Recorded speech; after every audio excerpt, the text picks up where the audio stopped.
Bienvenue une fois de plus au bulletin d'information de Magnificat TV, consacré à l'actualité de l'Église. Aujourd'hui, mercredi 14 décembre 2022, voici les titres de notre journal. Le pape n'a pu retenir ses larmes alors qu'il priait pour l'Ukraine devant la statue de l'Immaculée Conception lors de l'hommage à la Vierge sur la place d'Espagne à Rome. Les évêques cubains ont demandé la libération à Noël de centaines de prisonniers politiques détenus dans les prisons cubaines. Cela fait 30 ans que le nouveau catéchisme de l'Église a été publié, élaboré par une commission d'évêques présidée par le cardinal Ratzinger. Le dictateur nicaraguayen Ortega a interdit les traditionnelles processions de l'Immaculée Conception, craignant qu'elles ne deviennent un signe de rejet à son encontre. Une loi votée par le président Biden garantit la légalité du mariage homosexuel aux États-Unis. Les évêques ont déploré son passage.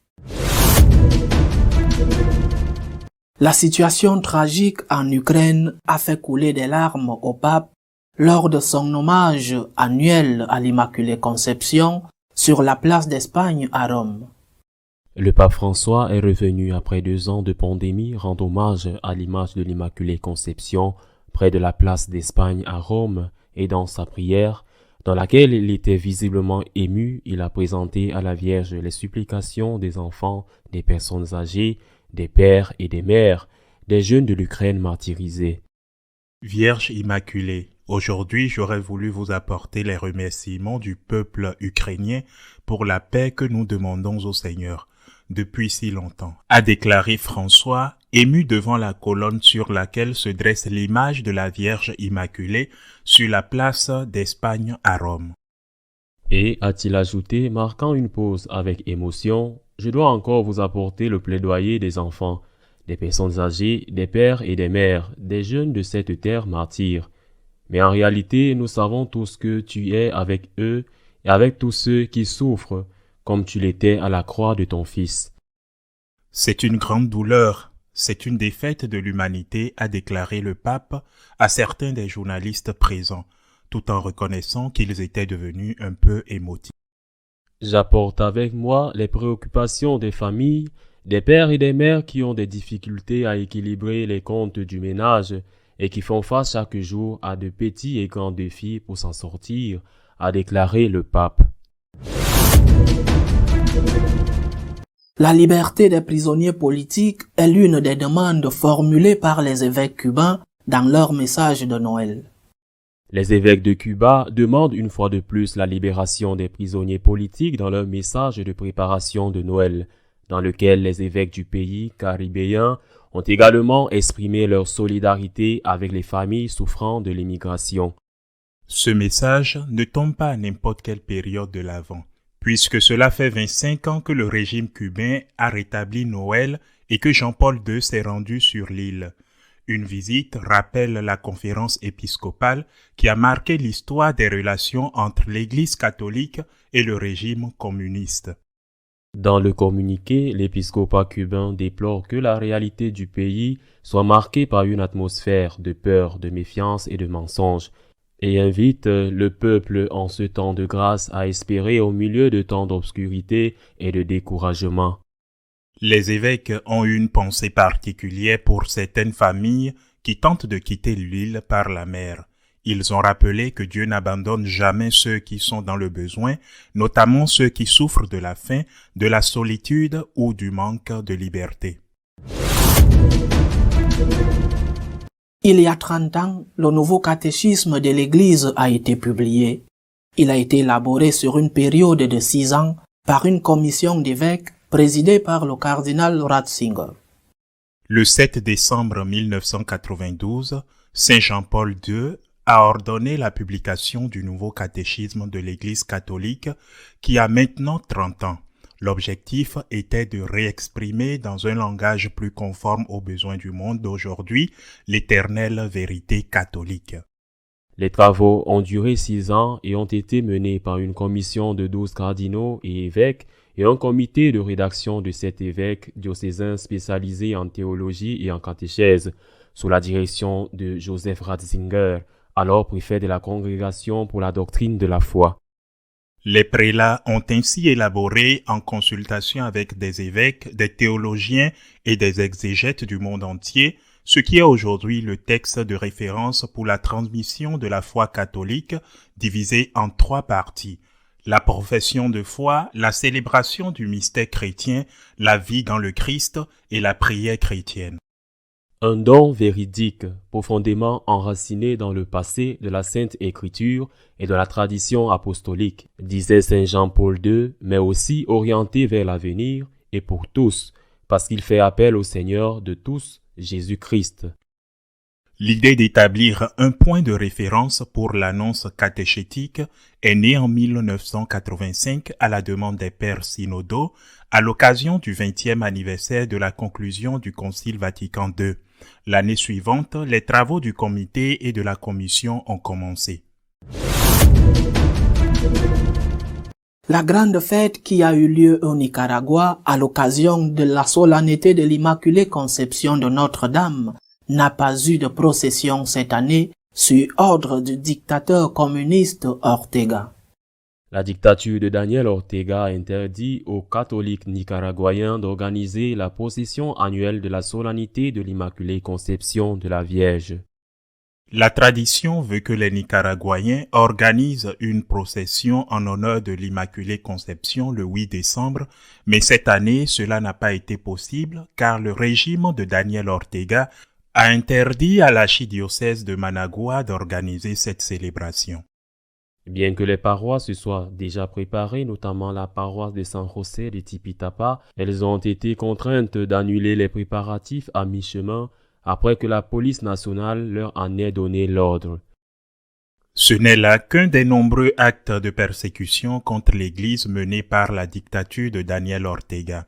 De 2018 à 2022, plus de 400 attaques contre l'Église nicaraguayenne par le régime ont été enregistrées.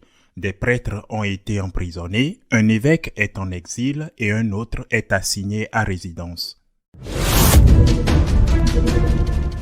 Le mariage entre des personnes de même sexe sera légal dans tous les États-Unis en vertu d'un projet de loi adopté par le Congrès et le Sénat.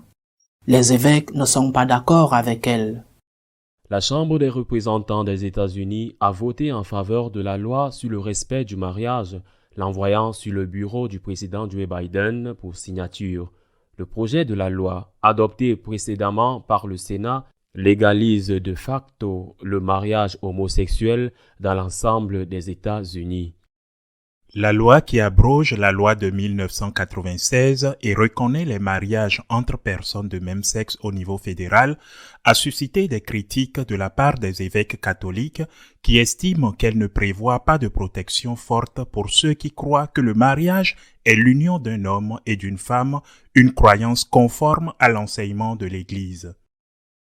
La Conférence des évêques catholiques des États-Unis a publié une déclaration dans laquelle elle se dit gravement déçue de l'adoption de la loi mal nommée Respect for Marriage Act.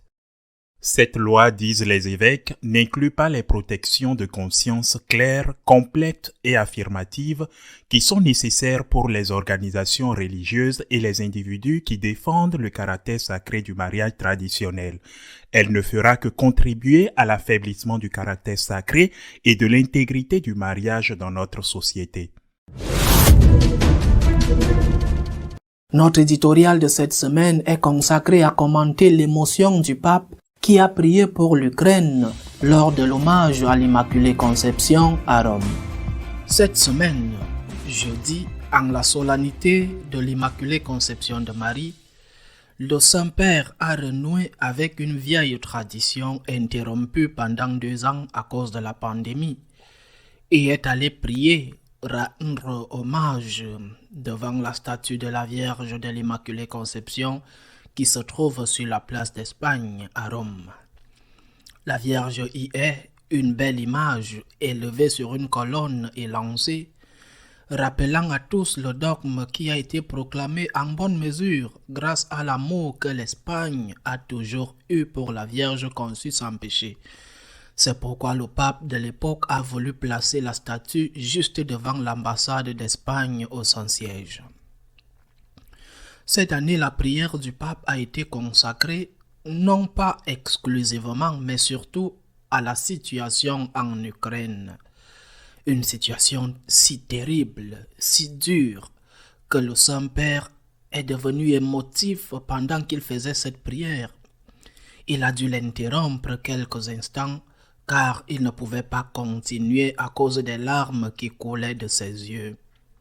En fait, il a fait la prière en se levant de sa chaise roulante, en s'appuyant un moment sur un des bras de la chaise, en se levant pour montrer non seulement son respect pour la Vierge, mais aussi l'énorme importance de ce qu'il demandait. Ce qui se passe en Ukraine est épouvantable.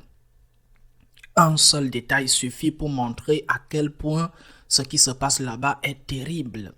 Ils sont dans un hiver rude, en dessous de zéro, sans électricité, sans eau du moins dans de nombreux endroits, sans chauffage, avec des bombardements continus, avec peut-être très peu de nourriture pour s'en sortir. Le pape qui sait cela et qui a sûrement beaucoup plus d'informations que nous, a demandé avec émotion à la Vierge de mettre fin à cette guerre le plus tôt possible.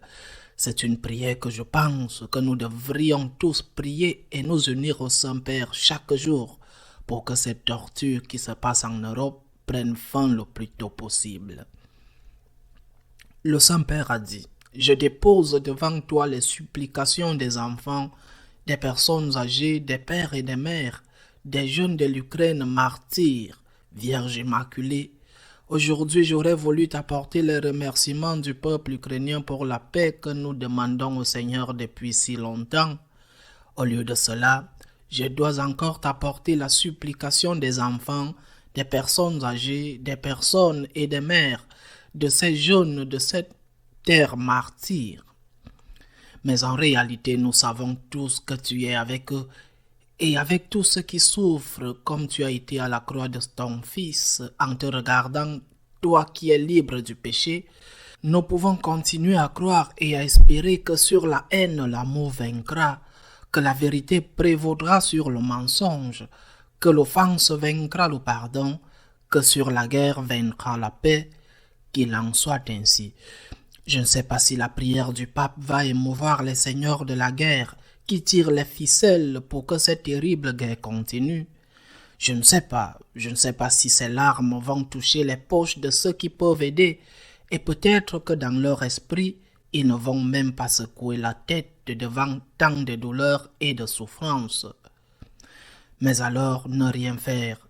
Mais je suis sûr que la Sainte Vierge écoute une fois de plus ses enfants, et comme le dit le pape, elle est à leur côté même si les hommes ne veulent pas l'écouter et ne veulent pas mettre fin à la barbarie. Et maintenant, non seulement on peut et on doit pleurer pour l'Ukraine et pour les milliers de réfugiés, il y a beaucoup d'autres situations en cette heure particulière de l'humanité. Il y a beaucoup d'autres situations qui devraient nous faire pleurer. Je pense par exemple au peuple du Nicaragua, si attaché à la Vierge, si attaché à l'Immaculée Conception, qui n'a pas pu sortir dans les rues pour prier ce qu'ils appellent le griterio, cette prière si simple qui dit « Qui provoque une telle joie? La conception de Marie ». Le dictateur craignait que comme il y a tant de répression contre l'Église, la foule qui sort habituellement à cette date puisse se transformer en manifestation contre lui, et il l'a interdit. Il faut aussi prier, il faut aussi pleurer pour ce qui se passe au Venezuela. On dit que l'économie ou la macroéconomie s'améliore, c'est ce qu'on dit, parce que le prix du bolivar s'effondre de jour en jour par rapport au dollar. Dans les dernières données, on rapporte que pour faire un repas de réveillon, un repas de Noël moyen, rien de luxueux, une famille doit dépenser l'équivalent de 36 salaires minimum.